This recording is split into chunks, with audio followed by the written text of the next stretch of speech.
पूर्वी म्हणायचे ना, की घराला पण भावना असते, घरं पण ऐकतात. हे आहे actually. So you are saying you can communicate with departed souls. आज मी पुण्यामध्ये माझ्या घरात बसून US मधल्या एखाद्या डॉगशी पण बोलू शकते किंवा दुबईच्या कॅटशी पण बोलू शकते. ती व्यक्ती दूर कुठेतरी बसली आहे, तुम्हाला ती ओळखत पण नाही आहे आणि तुमच्या फॅमिली मॅटर्स आणि तुमची मनस्थिती जे काय असेल ती त्यांना कळते. काही केसेसमध्ये असं होतं की ह्युमन्स ओपन अप होत नाहीत किंवा त्यांना सांगता येत नसतं. फॉर एक्झाम्पल ICU पेशंट्स असतात. तिथून बसून ह्या व्यक्तीनं ते सगळं दिसत आहे. निसर्गात राहत होतो म्हणजे इतर प्राण्यांसारखे राहत होतो, तेव्हा आपण निसर्गाशी याच टेलिपॅथीनेच बोलत होतो. So what it is exactly telepathy म्हणजे काय? पण जे टेलिपॅथी कम्युनिकेशन करतो म्हणजे प्राणी असू देत, झाडं असू देत, आता पुढचं असं की आपण लिव्हिंग नॉन लिव्हिंग सगळ्यांशीच करतो. म्हणजे आमच्या मागच्या जन्मातले सुद्धा जे सोल्स आमच्या बरोबर जे होते तो तेच डेफिनेटली ह्या जन्मात सुद्धा आमच्या अवतीभोवती दिसणार. सो मी सुरुवात केली बोलायला, विचारलं कशी आहेस तू. जमीन असल्यामुळे मी फिमेल एनर्जी पकडून बोलत होते. था मला यस बट हा अनयुज्युअल आहे ना.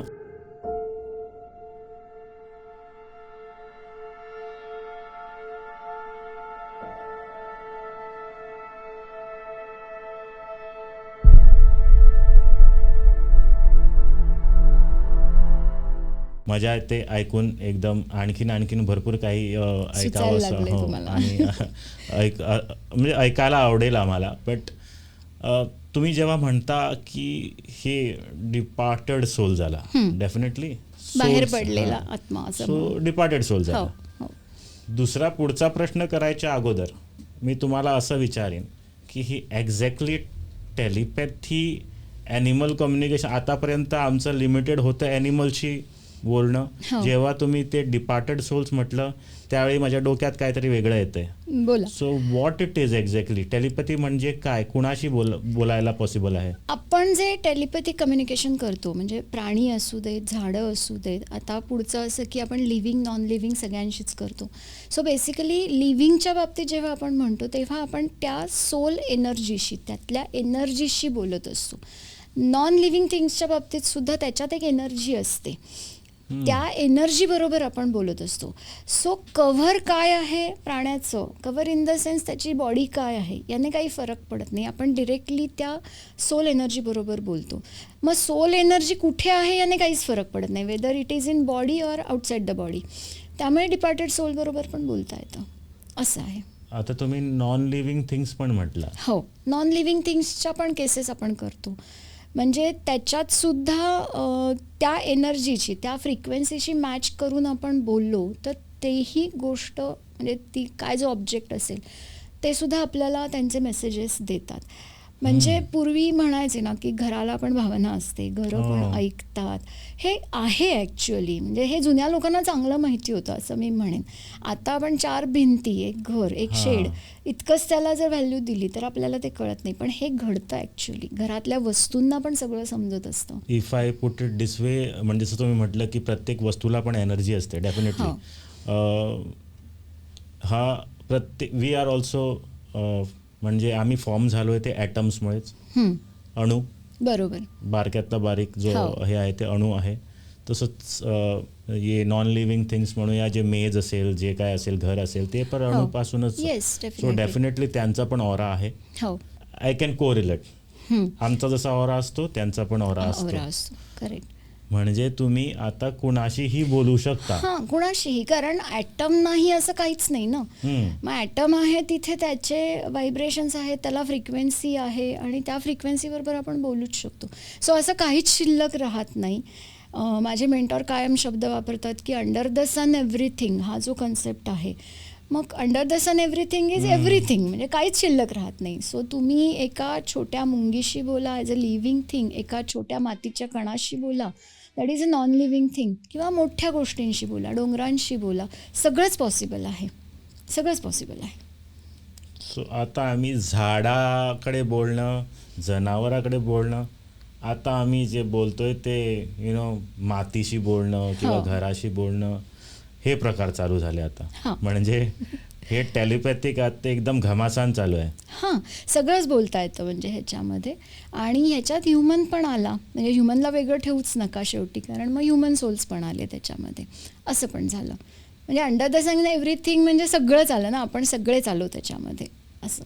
आता ह्युमनला तर तोंड आहे, तो बोलू शकतो, हां, त्याच्याशी कसं टेलिपॅथिक कशाला पण करावं? काही केसेसमध्ये असं होतं की ह्युमन्स ओपन अप होत नाहीत किंवा त्यांना सांगता येत नसतं. फॉर एक्झाम्पल ICU पेशंट्स असतात, त्यांचे डिपार्टेड सोल्स असतात ह्युमन्समधले, की ज्यांना काहीतरी राहिलं आहे शिल्लक, त्यांना मेसेजेस कन्वे करायचे होते किंवा काहीतरी ड्युटीज त्यांना त्यांच्या लाईफमधल्या पूर्ण करायच्या होत्या की ज्या झालेल्या नाहीत आणि त्या त्यांना करून हव्या आहेत, असे काही मेसेजेस असतील. म्हणजे अगदी लेटेस्ट एक एक्झाम्पल द्यायचं झालं तर एक आजोबांचं बॉडी ड्रॉपिंग झालं, त्यांनी म्हणजे डेथ झाली.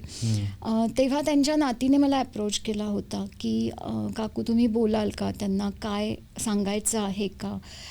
तर एक मेन पॉईंट सांगते मी त्यातला फक्त, की त्यांची इच्छा अशी होती की त्यांचं जे काही दानधर्म ते पूर्वीपासून करत आले होते, की जो बंद पडला होता तो त्यांना परत चालू करून हवा होता. सो त्यांनी तो क्लिअर मेसेज दिला की ते तुम्ही करा, जसं जमेल तसं. ते कुठल्या तरी मठामध्ये अन्नदानाचं काम करायचे. सो ती त्यांची शेवटची इच्छा होती असं म्हटलं तरी चालेल, आणि तो मेसेज क्लिअरली आला. आणि मग मी तो कन्व्हे केल्यानंतर त्यांनी सांगितलं की हो काकू, आमचं ते राहिलं होतं, पण आता मी डेफिनेटली हे सगळं झालं की मी डेफिनेटली ते परत सुरू करेन. म्हणजे असे मेसेजेस येतात. किंवा एका काकांची कोविडमध्ये डेथ झाली कोविडमुळे. तर मग मी त्यांच्याशी बोलले होते तेव्हा त्यांचा मेसेज असा होता की माझी जी अंगठी आहे ती आईला परत दे, असा तो मेसेज मुलीला होता त्यांच्या. तर का असं म्हणजे, तर म्हणे आता मी नाही आहे, तर त्यांना जिथे कुठे पैसा कमी पडेल तिथे ती अंगठी उपयोगी येऊ शकते. आणि मग मी त्यांच्या मुलीला मेसेज दिल्यानंतर ती म्हणाली अगं हो बरोबर आहे, कारण ॲडमिट करताना त्यांच्या हातातली ती अंगठी काढून मी पटकन माझ्याकडे घेतली आणि घरात ठेवली होती, की जी मी विसरले होते आईला परत करायची. म्हणजे बरोबर आहे त्यांचा मेसेज, की आईसाठी आता हे असंच लागणार आहे, खर्चासाठी म्हणा किंवा बाकीच्या त्यांच्या उरलेल्या आयुष्यासाठी. सो असे मेसेजेस येतात. सो हे इम्पॉर्टंट आहे. एका केसमध्ये ICU पेशंट होते, त्यांनी सांगितलं की जमिनीचा व्यवहार करायचा आहे, ती जमीन व्यवस्थित चांगल्या माणसाला विका. म्हणजे असे मेसेजेस येतात. सो इम्पॉर्टंट मेसेजेस असतात हे. So you are saying you can talk to communicate with departed souls. हां, तुम्ही जे डिपार्टेड सोल्सशी बोलायचं म्हटलं, हे जरा अवघड आहे, बट तरी सुद्धा हे सेफ आहे का? कारण भूतांशी बोलणं वगैरे, नाहीतर तुम्ही जर खरोखर असं बोलत असाल तर तुम्ही डेफिनेटली कुठेतरी भगवं घालून झाडाखाली बसलात तर डेफिनेटली तुमचं मस्त. नाही असं गरजेचं नाही आहे खरं सांगायचं तर. आणि लोकांना जे वाटतं की माणसांच्या डिपार्टेड सोल्सशी बोलायचं म्हणजे ह्युमनच्या, त्याची भीती वाटते. खरं तर काही गरज नाही. हे कशामुळे झालंय तर आपण माणसाला वेगळं केलेलं असल्यामुळे, माणूस म्हणजे कोणीतरी वरचढ अशी भावना असल्यामुळे ही भीती वाटते. अदरवाईज काहीच कारण नाही आहे. जसं मी कॅटच्या सोलशी बोलेन तसंच ह्युमनच्या सोलशी. इतकं सिम्पल. जर मी ठेवलं तर मला काहीच नाही होणार आहे. पण कुठेतरी मला असं मनात आलं की नाही बाबा मी ह्युमन सोलशी बोलतीये, मग मला काही झालं तर मग डेफिनेटली काहीतरी होईल, कारण तो लिमिटिंग बिलीफ झाला. सो गरज नाही आहे. आणि अगदीच असं वाटलं तर मी म्हणू शकते की मी डिवाईन एनर्जीने प्रोटेक्टेड आहे. That is simple thing. म्हणजे बास आहे तेवढंच, की नाही गरज मला बाकी प्रोटेक्शनची, मला युनिव्हर्सल एनर्जी प्रोटेक्ट करते आहे. इतकंच सिम्पल आहे. पण भीती वाटली की संपलं. तसं करायची काही गरज नाही आहे खरं तर. So cat soul human soul same level इतकं. सो प्रॉबब्ली ती लोक जे प्लॅनशीट करतात कॅन्डल वगैरे लावून, आणि ते बाबा बसतात ते एकदम आगीमध्ये काहीतरी मारून, त्यांच्याशी न जाता कुठल्याही डिपार्टेड सोलशी बोलायचं असेल तर शुभा मॅडम आहेत. कॉन्टॅक्ट नंबर मी तुम्हाला देतो. अँड म्हणजे एवढे चांगले रिझल्ट्स येतात म्हणून. ॲक्च्युली त्या प्रॅक्टिसेसबद्दल मला फार काही माहिती नाही आहे. म्हणजे ॲक्च्युली ती पण एक विद्या आहे किंवा असेल, पण म्हणजे त्याला डिसरिस्पेक्ट नाही आहे, हम्म. पण म्हणजे काहीच माहिती नसल्यामुळे मी काही बोलू नाही शकणार. पण आहे, हा मार्ग आहे, हा पण आपण फॉलो करू शकतो. सो सिम्पल आहे हे सगळं असं. हम्म. मस्त आहे. सो तुम्ही नॉन लिव्हिंग थिंग्स पण बोलला. हो. सो डेफिनेटली लँडशी बोलणं हो. आणि घराशी बोलणं, हम्म. ह्याच्याविषयी तुम्ही काहीतरी म्हणजे तुम्हाला तुम्ही बोलला असाल, पण काहीतरी एक्सपिरियन्स, अनुभव ह्याविषयी काहीतरी जे इंटरेस्टिंग असेल, म्हणजे आम्ही ह्या पॉडकास्टवर बोलून मेन लोकांना काहीतरी त्यांना त्यांच्याविषयी काहीतरी दे विल गेन समथिंग, असं काहीतरी. केस सांगते मी एक लँडची, की एक लँडची केस आली होती. त्यांना ती विकायची होती पण विकली जात नव्हती.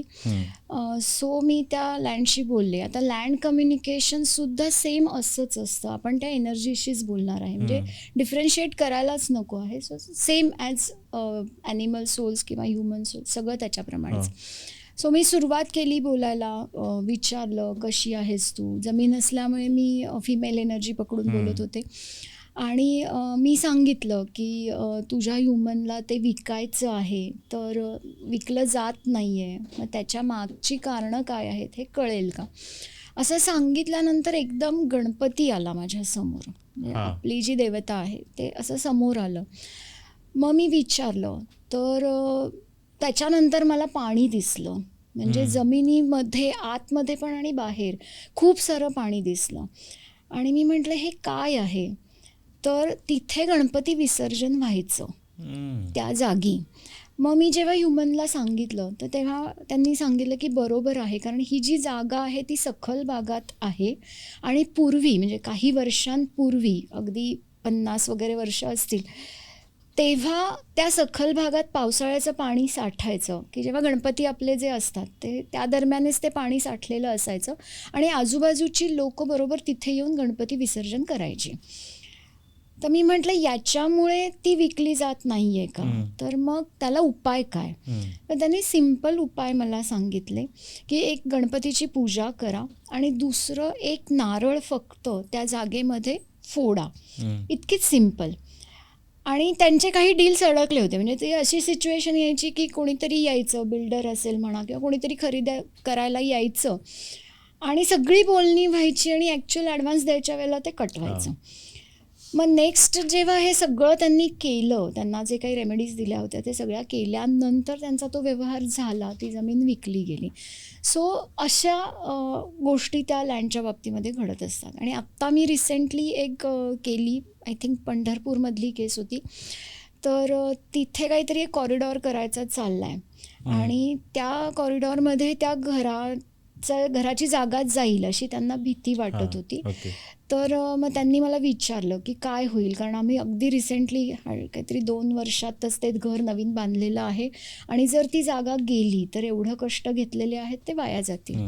मग मी त्या घराशी बोलले, जागेशी बोलले, तर त्यांनी सांगितलं की आमचा फक्त एक कॉर्नर जाणार आहे, बाकी घराला काही प्रॉब्लेम नाही आहे. सो लेट्स सी, आता ते जेव्हा ॲक्च्युअल घडेल तेव्हा ते कळेल आपल्याला की नक्की काय होतं आहे. पण त्यांनी एक प्रॉपर कॉर्नर दाखवला की तो फक्त जाणार आहे. त्यामुळे आता ती फॅमिली रिलॅक्स झाली की ठीक आहे, जमिनीचा तुकडा आम्ही देऊ, सरकारी काम आहे तर तो काही प्रश्न नाही, पण बांधलेल्या घराला धोका झाला तर मग अडचण नाही. सो असे सगळे प्रश्न येतात, म्हणजे त्यांची उत्तरं पण येतात, त्यांचं सोल्युशन पण येतं. एक फ्लॅट विकला जात नव्हता, त्यांनी अप्रोच केला की काय करायला पाहिजे, मग त्याच्या रेमेडीज पण आल्या होत्या, त्या मी त्यांना सांगितल्या. मग तो त्यांचा फ्लॅट सेल झाला. म्हणजे इतकं काहीतरी त्याच्यामध्ये असतं की जे बरोबर जमीन सांगते किंवा फ्लॅट सांगतो आणि ते घडतं असं. नाही, हे ॲग्री करतो, कारण माझ्या केसमध्ये पण झालं होतं. माझं सुरुवातीला जेव्हा मी हे टेलिपॅथिक शिकलो त्यावेळी definitely nobody knew about it, आणि हा प्रकार लोकांना तरी कसा समजायचा हा हे पण जरा वेगळं वाटत होतं मला. पण त्यातल्या त्यात 1-2-4 लोकांना माहीत होतं की हे असं आहे, कारण त्यांना ताबडतोब रिडिंग्स दिलेल्या मी. सो एक होते जे माझे मेंटर आहेत, he was about to start a centre in Mandrem. So जे प्राणिक हिलिंग मला ज्याने शिकवलं ते मेंटर जे आहेत, so his plan was to go in Mandrem and set up over there. So सुरुवातीला जी जागा ठरवली होती ना, दॅट वॉज अ G+1. खाली ते लोक राहायचेत आणि वरती ते रेंटला दिलं होतं. सो त्यातला एक रूम जो आहे तो टुरिस्टला देतात ना, त्यातले सो एक रेंट ह्याला खाली करून द्यायचं होतं. सो मला सांगितलं असं असं आहे, मी असं प्लॅन करतोय असं म्हणून. I don't know, I did not, मी असं प्रयत्न नाही केला, पण अचानक आलं की बाबा तिथे जो आहे तिकडे तुमची गरज जास्त आहे, तुम्ही तिकडे जावा. म्हणजे तिकडे गेल्यानंतर तुम्ही मेडिटेशन वगैरे करता ना, सो ते मेडिटेशनमुळे काय त्या जागेचं हिलिंग होणार आणि ऑल द निगेटिव्हिटीज तिकडे तिकडून निघून जाईल. कारण गरज काय होते माहिती आहे, मी सांगितलं होतं ना, त्या घरात एक खाली म्हणजे ते मित्राचंच घर होतं. सो खाली एक वृद्ध माणूस आहे, त्यांना भरपूर त्रास आहे. म्हणजे त्रास इन द सेन्स फिजिकली त्रास आहे, मेडिकली जरा ते बरोबर नाही आहे. आणि तिथे भरपूर लोक टुरिस्ट लोक येतात ना, त्यामुळे बहुतेक हे त्यांनी नंतर सांगितलं. मी म्हटलं निगेटिव्हिटी तिकडे जास्त आहे, तुमची गरज आहे तिकडे, तुम्ही तिकडे जावा, रेग्युलरली मेडिटेशन वगैरे करणार आणि ते घर तुम्हाला बोलवतंय असं म्हणून सांगितलं. So then he happen to tell me, हो त्यांच्या घरात म्हणजे तो माझ्या मित्राचे जे वडील आहेत ते बेड रिडन आहे आणि हे मला माहीत नव्हतं. दुसरं म्हणजे त्या घरामध्ये ते म्हणजे रूम्स रेंटला देतात ना, ते टुरिस्टला देतात, म्हणजे ते नेगेटिव्हिटी जेवढी कॅरी करतात तिकडे क्लॅन्सिंग होत नाही. सो जरा घर त्रस्त आहे हे त्यांनी मला मग नंतर कन्फर्मेशन दिली. सो त्या दिवसापासून ते मला कुठल्याही कॅम्पला घेऊन गेले तर आम्ही आपलं प्राणी हिलिंगचे कॅम्प्स वगैरे करतो. सो त्या कुठल्याही कॅम्पला आम्ही गेलो तर ते माझे इंट्रोडक्शन असे करून देतात की हा माणूस जो आहे तो टेलिपॅथिक कम्युनिकेटर आहे आणि हा कुणाशीही बोलू शकतो, तुमच्या ऑर्गनशी पण बोलू शकतो. हे तुम्ही सांगितलं होतं आम्हाला आणि हे टीच पण केलं होतं, तुम्ही कुठल्याही ऑर्गनशी बोलवतो. आणखीन एक किस्सा मी सांगेन तुम्हाला जस्ट ॲड ऑन करायला, आणि तुम्हाला डेफिनेटली तुम्ही मला शिकवलं ह्याच्याबद्दल अभिमान डेफिनेटली वाटणार अशी गोष्ट आहे. आम्ही नगरगावला म्हणजे आपल्या वाळपई साईडला इथे गोव्यामध्ये एक नगरगावला थ्रू पंचायत म्हणजे सरपंच होते त्यांच्या मार्फत हे एक प्रोग्राम केला होता. वुमन्स डे होतं सेलिब्रेशन तिथे, आणि तिकडे बाया आले होते ह्या हिलिंग कॅम्पला. सो सरांनी तो हिलिंग कॅम्प वगैरे कंडक्ट केला आणि त्या दिवशी परत एकदा हा माझा इंट्रोडक्शन असाच दिला होता. सो कोणालाही काही विचारायचं असेल तर डेफिनेटली तुम्ही ह्यांना विचारू शकता असं म्हणून. मी म्हटलं ठीक आहे, मला रिस्पॉन्स एवढा नाही, काय लोक ते हिलिंगसाठी आले तर आपल्याला काय. सो डेफिनेटली मी म्हटलं की तुम्हाला जे काय प्रश्न असेल ना ते सेशन झाल्यानंतर करून, कारण हा फ्लो डिस्टर्ब नाही करायचं असं म्हणून झालं. सेशन संपलं, माझ्या अवतीभोवती गर्दी चालू झाली. मी म्हटलं काय कशाला आले ते सगळे. मला मग नंतर आठवलं, अरे मी टेलिपॅथिक कम्युनिकेशनचा विषय काढला आहे तिकडे आणि ते लाईनअप करतो. मी म्हटलं काय ठीक आहे, पण it is private no, they are whatever they. So मी सेपरेट केली जागा, 1 by 1 दे यायला लागले. आणि टू सरप्राईज मॅडम, ती लोक प्रश्न विचारायच्या अगोदर मी त्यांना विचारतो हा तुमचा प्रश्न आहे का. डेफिनेटली अमेझिंग होतं. सोल्युशन पण यायचे. कुठलं त्यांचं हे घर, कुठलं मला काय माहित त्यांचं दुसरं घर पण आहे, पण मला माहित नाही की कोण बोलत होता. एक्झॅक्टली. इट कम्स डाउनलोड होत राहतात आणि पटापटा त्यांचे सोल्युशन येत होते. दे वर व्हेरी सॅटिस्फाईड. एकच गोष्ट मला क्वेश्चन मार्क पडला, जर मी त्यांच्या जागेवर होतो तर मी सरळ उठून बसलो असतो आणि त्यांना I would have asked them तुम्हाला कसं कळलं माझ्या घरात काय आहे ते. पण त्यातलं कुणीही नाही प्रश्न केला मला. बहुतेक ती जरा रिमोट गाव आहे, त्यांचा विश्वास बहुतेक या गोष्टींवर अजूनही बसतो. सो डेफिनेटली आम्हाला प्रश्न लवकर पडतात. लॉजिकल ब्रेन थोडं त्याच्यामध्ये ढवळाढवळ करतो, हे कसं होतं तसं होतं. पण तुम्ही जे म्हणालात ना की प्रॉब्लेम आहे मग त्याचं सोल्युशन आहे, या फील्डमध्ये आल्यानंतर मला इतक्या स्ट्रॉंगली हे पटायला लागलं की लाईफमध्ये प्रॉब्लेम्स येणारच आहेत, पण प्रॉब्लेम्स आले तरी त्याच्या मागनं किंवा त्याच्या शेजारून त्याचं सोल्युशन पण आलेलं असतं. सो आपल्याला काय बघायचं, त्या प्रॉब्लेमला बाजूला करायचं आणि सोल्युशन बघायचं. हे मात्र नक्की या फील्डमधनं शिकले म्हणजे मी, आणि ते वर्क होतं आहे आणि मी ते सगळ्यांना वर्क व्हावं यासाठी धडपडते की प्रॉब्लेम्स येऊ देत, घाबरू नका, येणार आहे सोल्युशन पण त्याचं मागणं येतं आहे, काळजी नका करू. ही गोष्ट अमेझिंग आहे याच्यामध्ये. सो आता बहुतेक आमचा पॉडकास्ट जेव्हा रिलीज होईल त्यावेळी भरपूर लोक बघणार आहेत. Goa, Maharashtra. Especially I was more keen in doing my first podcast in Konkani. कारण माझी मातृभाषा आहे. आणि नेक्स्ट टाइम मला कोकणी शिकवा, मग आपण कोकणीत करूया. शुअर. सो क्लासेस घेतो मी. येस. जेव्हा तुम्ही म्हणता की आम्ही सो यू आर म्हणजे तुमचं ड्रीम आहे की सगळ्या घरात हे शिक्षण जावं, सगळ्यांनी हे शिक्षण शिकावं असं म्हणून, सो सगळ्यांची लाईफ इझी होऊन जाईल.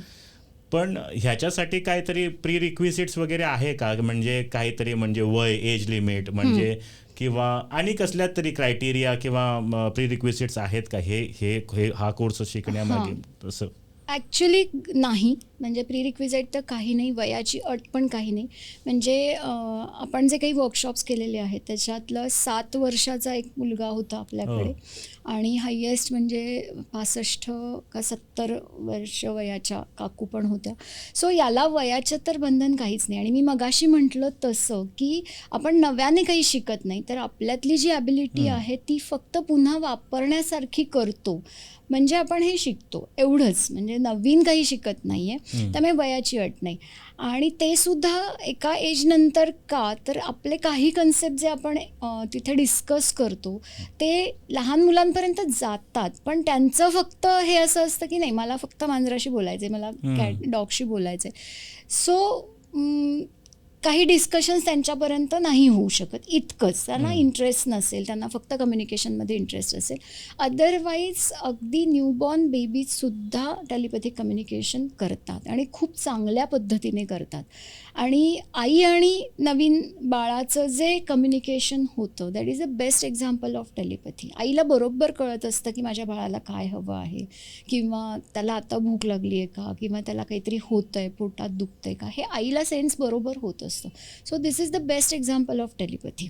म्हणूनच म्हणतात की आई हा बाळाचा अगदी चांगला डॉक्टर असतो, कारण आईला ते सेन्स होतं सगळंच, मग आई त्याच्यावरती उपाय करते असं. सो न्यूबॉर्न बेबीजसुद्धा चांगलं कम्युनिकेशन करतात. काही कम्युनिकेटर्स आहेत की जे फक्त बेबीज बरोबर बोलतात, म्हणजे याच्यातही स्पेशलायझेशन असं जर आपण म्हटलं तर काही जण आहेत की फक्त बेबीज बरोबर बोलतात, की ज्यांना भाषा वापरून सुद्धा सांगता येत नाही आहे की आपल्याला काय होतंय, त्याच्यासाठी स्पेसिफिकली असं सुद्धा करतात.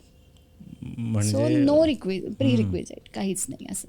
म्हणजे देवानं पण काय केलं आहे असं, म्हणजे ज्यांना टेलिपॅथी येते, म्हणजे जे नॉर्मल रेग्युलरली येतात, म्हणजे जनावरं म्हणा, प्राणी, आपले झाडं म्हणा, न्यूबॉर्न बेबीज, त्यांना बोलता येत नाही, सांगता येत नाही, ती लोक टेलिपॅथिक करतात. आणि आमच्यासारखे जे बोलायला येतात ती टेलिपॅथिक करत नाही, कारण आमच्याकडे भाषा आहे. So we can communicate and we can आमची इमोशन पोचवू शकतो आम्ही. पण कधी कधी ना भाषा असून सुद्धा माणसं ओपन अप होत नाहीत, आणि मग ते मनातल्या मनात कुठेतरी राहतं.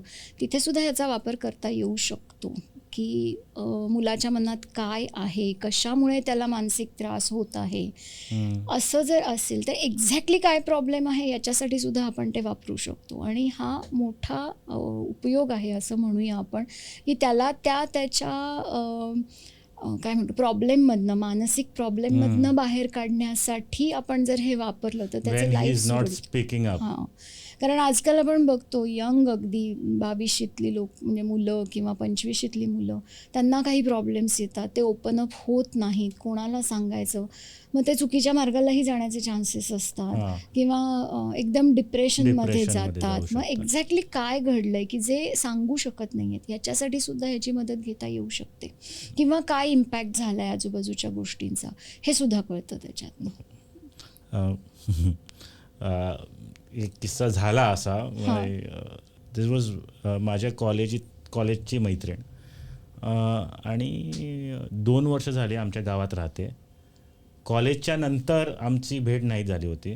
कॉलेजला आम्ही एकदम व्हेरी मच ग्रुप्स आमचे क्लोज होते, आणि 2 वर्ष झाली आमच्या गावात आहे, पण गाठभेट कधी झाली नाही.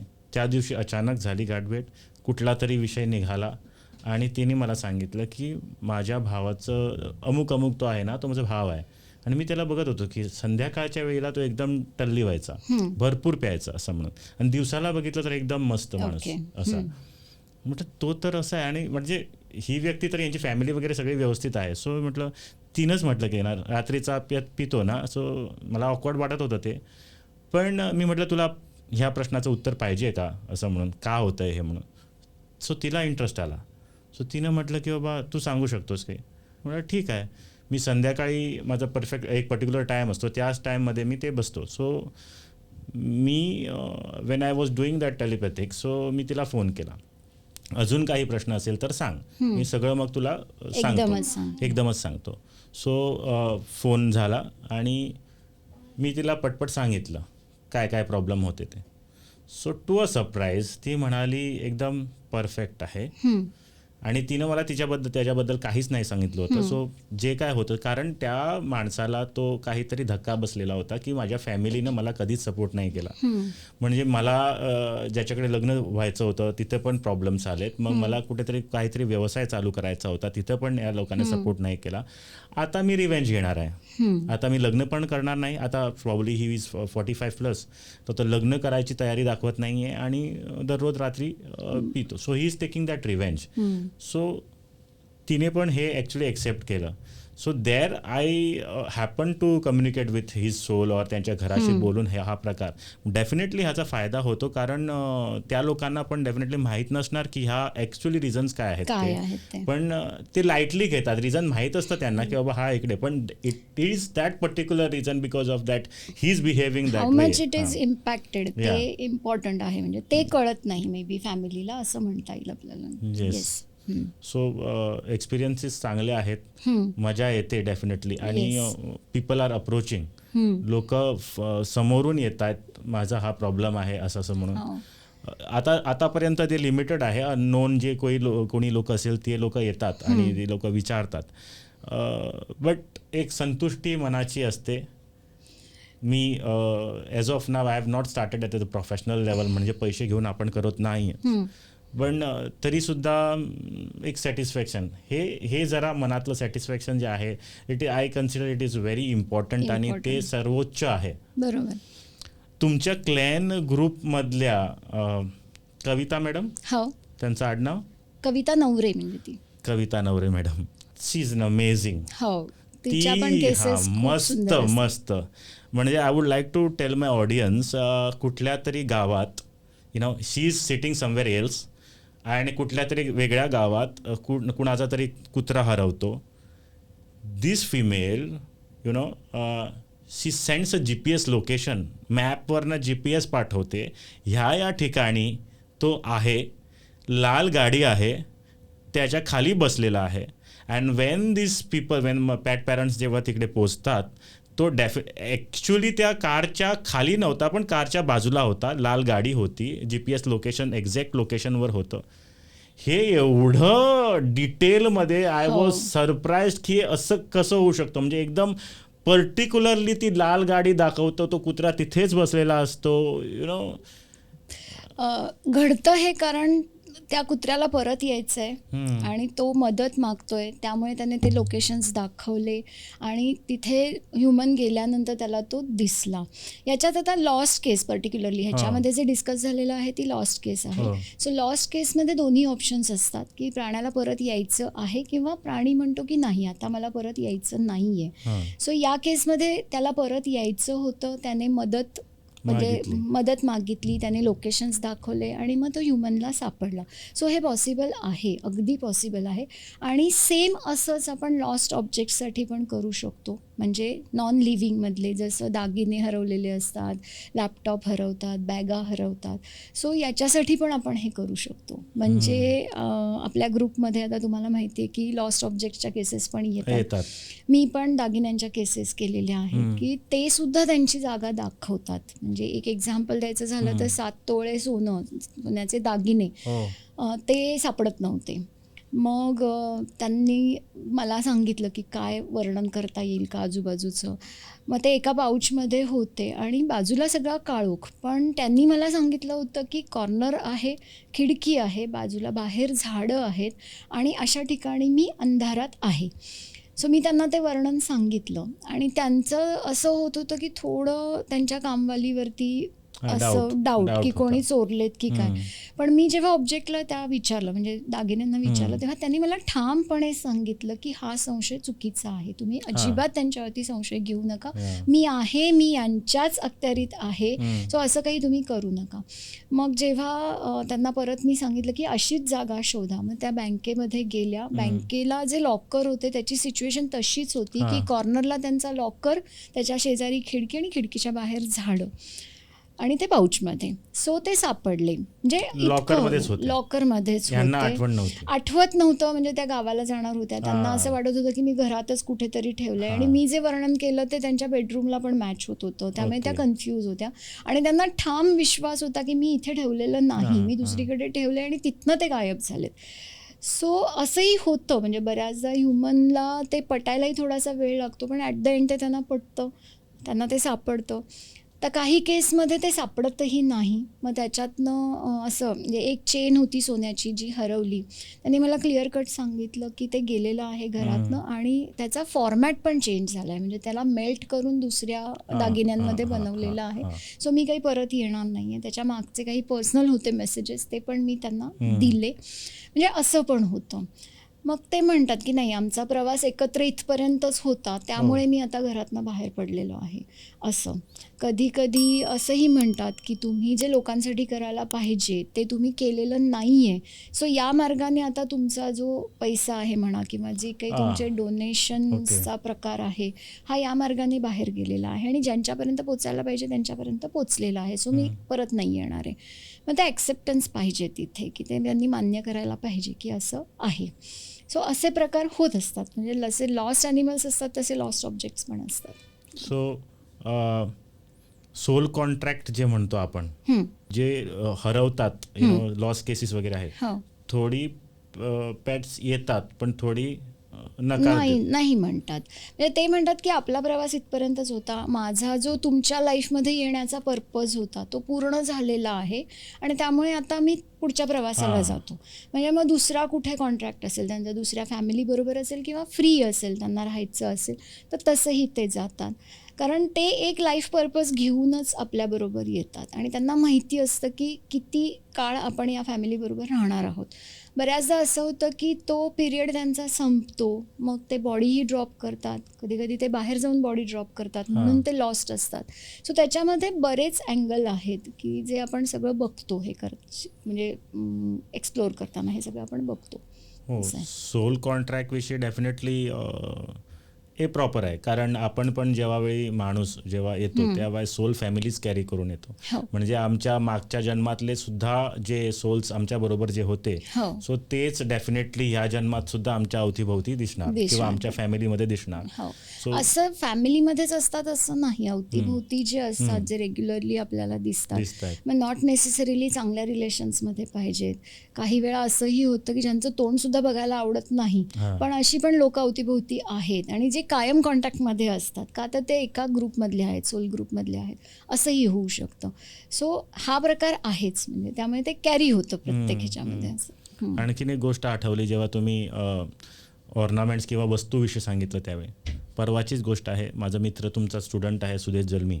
हो, सो परवाची गोष्ट, ते स्टुडंट म्हणू नका, ते आता म्हणजे असं नाही आता ओके ठीक आहे, बट तुम्ही शिकवलंय त्यांना. बरोबर, मी पण तुमचा स्टुडंटच आहे ना. तुम्ही शिकवलाय असं म्हणा. सो गुरु आणि शिष्य हे नातं तर डेफिनेटली राहणार. आपलं जे कर्म आहे ती गोष्ट वेगळी आहे. कसं आहे की गुरु, निसर्ग हा आपला गुरु आहे या ह्याच्यामध्ये. मी असं म्हणेन की फॅसिलिटेटर आहे, तुम्हाला त्या विषयापर्यंत नेतीये, एवढंच. अदरवाईज निसर्ग हा आपला गुरु आहे. निसर्ग हा आमचा महागुरु म्हणणार मी. तुम्ही फॅसिलिटेटर आहात, ठीक आहे, चलो. सो त्याच्याशी बोलत होतो. So he was sharing an experience. मी सांगितलं होतं की तुम्हाला सांगा म्हणून, कारण you will also feel proud about it. एक किस्सा असं सांगितला की I was amazed with that. So telepathic communication शिकल्यानंतर हा माणूस जास्त म्हणजे जास्त सोशल नव्हता त्या विषयाबद्दल. सो तरीही कुणाशी बोलता बोलता हा प्रकार घडला, आणि त्याच्या चुलत भावाचं काहीतरी ATM कार्ड हरवलं. सो त्याच्या मुलीला, म्हणजे त्या चुलत भावाच्या मुलीला हा प्रकार माहीत होता की ह्यांना हे शिकले ते, आणि त्यांनी जाऊन विचारलं असं असं झालंय.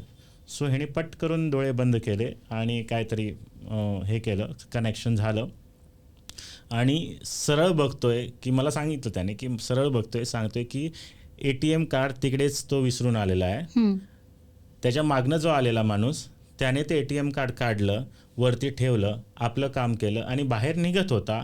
एवढ्यात त्याला आठवण झाली की अरे तो त्या माणसाला दिसणार नाही तो जर आला तर.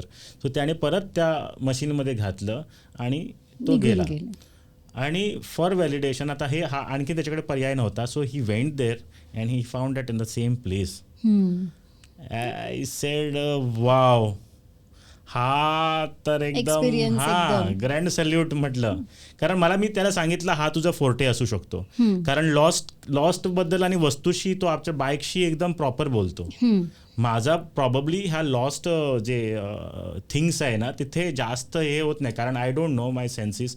बट मला I go in deep with the forte. I say ज्यांना कोई म्हणजे माणसाला कुठल्याही काहीतरी अडचण असते, स्ट्रेस वगैरे काही, मग त्यांच्या घराशी संपर्क साधून मी ॲक्च्युली त्यांच्या सगळी हिस्ट्री आणि जिओग्राफी काढून त्यांना ते सांगतो डेफिनेटली. आणि त्याच्यामुळे काय होतं की त्यांना पण ते मग हिलिंगची वगैरे गरज लागते. Since I have been a pranic healer for 4 to 5 years. So त्यांची त्या पद्धतीने पण मदत होते. पण मी असं सजेस्ट करेन की असे लिमिट्स घालून घेऊ नका स्वतःला, कारण लिमिटिंग बिलीफ झाला की मी फक्त हे करू शकतो, मला हे जमत नाही. माझं म्हणणं आहे तुम्ही डिफरन्शिएट करता केसेस म्हणून ते लिमिट्स येतात. अदरवाईज तुम्ही सगळ्याला एकसारखंच ट्रीट करून बघा, म्हणजे मग हे लिमिट्स येणारच नाही. एका केसमध्ये एक फिमेल कॅट होती, ती मला म्हणाली की आत्ता तू फोन कर माझ्या ह्युमनला, त्याला गरज आहे काउन्सिलिंगची, डिस्टर्ब आहे. Actually there are lot of people who needs to come out of this. त्यांना पाहिजे असतं पण त्यांना ते सोर्स भेटत नाही कुठं जावं ते म्हणून. मेडिकल डॉक्टर्स वगैरे ते आहेत, पण काइंड ऑफ काउन्सिलिंग जे आहे ते फार महत्त्वाचं आहे. पण त्या मोमेंटला जर मला बोलायचं नसेल किंवा मला त्यावेळेला वेळ नाही आहे, मी दुसऱ्या कामात आहे, तर मी माझ्या चॉईसनी त्यांना सांगू शकते की आत्ता मला वेळ नाही आहे, आपण एवढ्या वेळानंतर परत बोलू किंवा उद्या बोलू. आता सगळ्यांना काहीतरी स्ट्रेसमधनं बाहेर काढायचं आहे तर हिलिंग्स मदत करतात आणि काइंड ऑफ. सो ही टेलिपॅथिंग ही आम्ही हिलिंगसाठी काहीतरी उपयोगी आहे किंवा यूज करू शकतो. पूर्वी म्हणायचे ना की काही जे लाईफस्टाईल डिसीजेस आहेत ते जनरली 55-60 नंतर, आज ते अर्ली एज आलेले आहेत, कारण ते स्ट्रेस त्याप्रमाणे बदललेली आता कामाचा ताण, त्यातून पोल्युशन आणि ह्या सगळ्या, म्हणजे सिटी लाईफ हे असंच झालेलं असल्यामुळे ते लवकर यायला लागलेलं आहे सगळं.